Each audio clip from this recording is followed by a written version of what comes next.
Você tá comendo cenoura? Criança come cenoura? Olha, ainda agora era o pepino. Cadê o pepino? E agora era o pepino. Agora é a cenoura.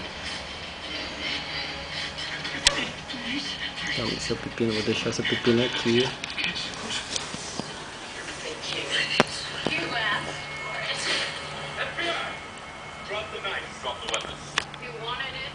Não quer mais do pepino. A cenoura é muito mais gostosa do que o pepino.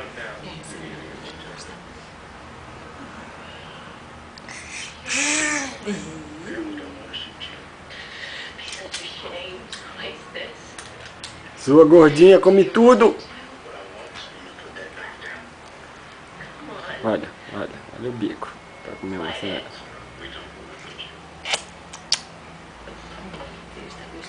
Olha, olha.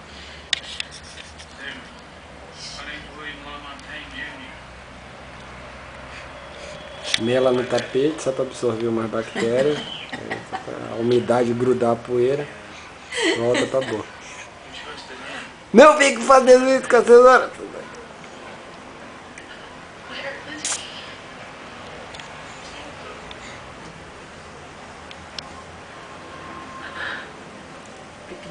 Pepino. Ah, nem se compara. Não. Cenoura é melhor, com certeza.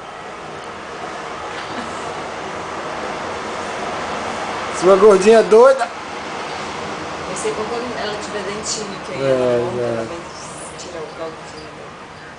Né, meu amor? Dá tchau pra câmera. Tchau!